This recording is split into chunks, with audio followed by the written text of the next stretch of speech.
আজ বানালাম ডিমের কোরমা। ডিমের একঘেয়েমি ঝোল না খেয়ে একবার এভাবে কোরমা বানিয়ে খাও দেখি, অসম্ভব ভালো লাগবে এটুকু বলতে পারি। এবার রেসিপিতে আসি। প্রথমেই ডিমগুলো সেদ্ধ করে খোসা ছাড়িয়ে ছুরি দিয়ে গাগুলোকে একটু চিড়ে দেবো, যাতে মশলাগুলো ভালোভাবে ভেতরে ঢুকে যায়।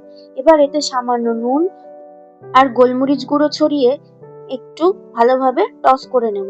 এবার কড়াইয়ে সর্ষের তেল গরম করে একে একে ডিমগুলোকে ছেড়ে হালকা ভেজে তুলে নেব, তবে এক্ষেত্রে কিন্তু বেশি ভাজবো না। এবারে দুটো বড় সাইজের পেঁয়াজ আমি এখানে লম্বা করে কুচিয়ে ছাড়িয়ে নিয়েছি, যেহেতু এটা আমি বেরেস্তা বানাবো।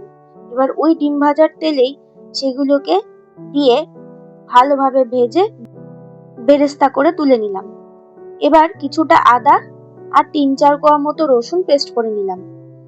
এবার ওই পেঁয়াজ বেরেস্তা থেকে কিছুটা বেরেস্তা আর 7-8টা মতো কাজু, 7-8টা মতো কিশমিশ দিয়ে একটা স্মুথ পেস্ট বানিয়ে নিলাম। একটা বাটিতে 4 চামচ মতো টক দই দিয়ে তাতে সামান্য নুন, 1 চামচ কাশ্মীরি লঙ্কার গুঁড়ো, 1 চামচ ভাজা জিরে ধনের গুঁড়ো আর আদা রসুনের পেস্টটা দিয়ে ভালোভাবে মিশিয়ে নেব। এবার কড়াইতে দুটো শুকনো লঙ্কা, একটা দারচিনি, লবঙ্গ, 3-4টে গোটা গোলমরিচ ফোড়নে দিয়ে নেড়েচেড়ে এবার দইটা দিয়ে কষিয়ে নিতে হবে ভালোভাবে।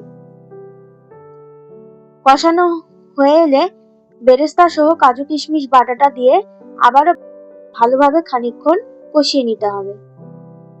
কষানো হয়ে গেলে এবার মশলা ধোয়া জলটা দিয়ে খানিকক্ষণ নেড়েচেড়ে দিয়ে ওপর থেকে পরিমাণ মতো নুন আর স্বাদের জন্য সামান্য একটু চিনি দিয়ে আবারও কষাতে থাকতে হবে কিছুক্ষণ। বেশ তেল ছেড়ে এলে এবারে পরিমাণ মতো গরম জল দিয়ে আবারও একটু নেড়েচেড়ে নিতে হবে। এবার কয়েকটা চেরা কাঁচা লঙ্কা ওপর থেকে ছড়িয়ে দিতে হবে। সামান্য একটু নেড়ে নিলাম। এবার আগে থেকে ভেজে রাখা যে ডিমগুলো সেগুলো একে একে ছেড়ে দেবো। ডিমগুলো ছাড়া হয়ে গেলে আমি এখানে কিন্তু হাফ কাপ মতো দুধ দিয়েছি, তোমরা এটা না চাইলে নাও দিতে পারো। তারপর ওপর থেকে গরম মশলা আর 2 থেকে 3 চামচ মতো ঘি ছড়িয়ে আর আগে থেকে যে পেঁয়াজ বেরেস্তাটা কিছুটা সরিয়ে রেখেছিলাম সেগুলো ছড়িয়ে নামিয়ে নিলেই তৈরি এই ডিমের কোরমা। তোমরা পরোটা বা গরম ভাত যে কোনো কিছুর সাথে এটা খেতে পারবে। তোমরা অবশ্যই ট্রাই করো। দেখা হচ্ছে নেক্সট ভিডিওতে। বাই।